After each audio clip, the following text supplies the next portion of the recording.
Trump के president बनते ही illegal immigrants के ऊपर एक बड़ा फैसला आया है, जिसके बाद अब भारत सरकार ने एक बड़ा बयान जारी किया है। अमेरिका में रह रहे भारतीय नागरिक जो कि इस फैसले से काफी डरे हुए थे, शायद उनका डर थोड़ा कम हो जाए। क्या है ये पूरा मामला, आइए जानते हैं विस्तार से इस वीडियो में।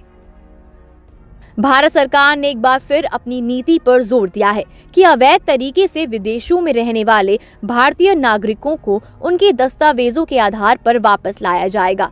विदेश मंत्रालय MEA के प्रवक्ता रणधीर जायसवाल ने कहा कि भारत अवैध आव्रजन यानी इमिग्रेंट के खिलाफ है और इस मुद्दे को संगठित अपराध से जोड़कर देखा जाता है।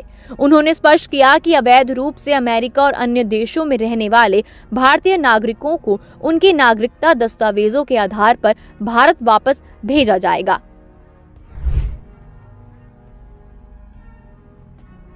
बता दें कि रणधीर जायसवाल ने यह भी कहा है कि अमेरिका से लौटने वाले भारतीय नागरिकों की संख्या पर किसी तरह की चर्चा अभी जल्दबाजी होगी। उन्होंने इस बात पर जोर दिया है कि इलीगल इमिग्रेंट्स और व्यापार के मामलों को अलग अलग तरीके से देखा जाना चाहिए। भारत का रुख इलीगल इमिग्रेंट्स के खिलाफ सख्त है क्योंकि ये संगठित अपराध से जुड़ा हुआ है और इस मुद्दे पर भारत का रुख स्पष्ट है। जायसवाल ने यह भी कहा कि अमेरिकी प्रशासन द्वारा अवैध आव्रजन यानी इलीगल इमिग्रेंट्स के खिलाफ कार्रवाई का भारत अमेरिका व्यापार संबंधों पर कोई असर नहीं पड़ेगा। दोनों मुद्दों को अलग अलग समझने की जरूरत है। उन्होंने कहा, इलीगल इमिग्रेंट और व्यापार दो अलग अलग मुद्दे हैं और हमारा रुख इस मामले में बहुत स्पष्ट है। हम अवैध आव्रजन के खिलाफ हैं।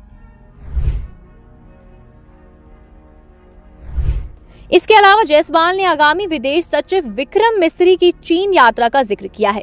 मिस्री 26 और 27 जनवरी को चीन का दौरा करेंगे, जहां वो अपने चीनी समकक्ष के साथ द्वीपक्षीय मुद्दों पर चर्चा करेंगे। ये बैठक पहले की गई वार्ताओं के बाद हो रही है और दोनों देशों के नेताओं के बीच कजान में हुए समझौते के आधार पर ये मुलाकात हो रही है। इस दौरान पाकिस्तान के खिलाफ भी भारत ने कड़ी टिप्पणियां की हैं।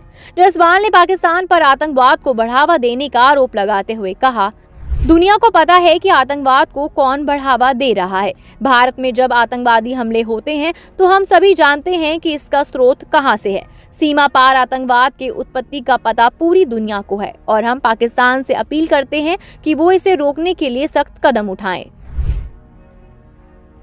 बहरहाल जायसवाल ने यह भी कहा कि वो यूके में खालिस्तानी समर्थक तत्वों द्वारा फिल्म इमरजेंसी की स्क्रीनिंग में व्यवधान डालने पर चिंता व्यक्त करते हैं। ब्रिटिश सिख समूहों ने इस फिल्म के खिलाफ विरोध प्रदर्शन किए हैं, जो कंगना रनौत द्वारा अभिनीत है। ये फिल्म सिख समुदाय के कुछ लोगों द्वारा एंटी सिख मानी जा रही है। इन प्रदर्शनों के कारण बर्मिंघम और वॉल्वरहैम्पटन में सिनेमाघरों में फिल्म की स्क्रीनिंग रद्द कर दी गई थी। जायसवाल ने कहा, हम लगातार यूके सरकार से इस तरह के हिंसक विरोध प्रदर्शन और भारत विरोधी तत्वों के दबाव के बारे में चिंता व्यक्त करते हैं। बता दें कि भारत सरकार ने अवैध आव्रजन यानी इलीगल इमिग्रेंट्स के मामले में अपनी नीति को स्पष्ट करते हुए कहा कि ये मुद्दा संगठित अपराध से जुड़ा है और इसे हर स्तर पर सख्ती से निपटा जाएगा। इसके अलावा विदेश मंत्रालय ने व्यापार, कूटनीतिक रिश्तों और अंतर्राष्ट्रीय मुद्दों पर अपनी स्थिति स्पष्ट की है।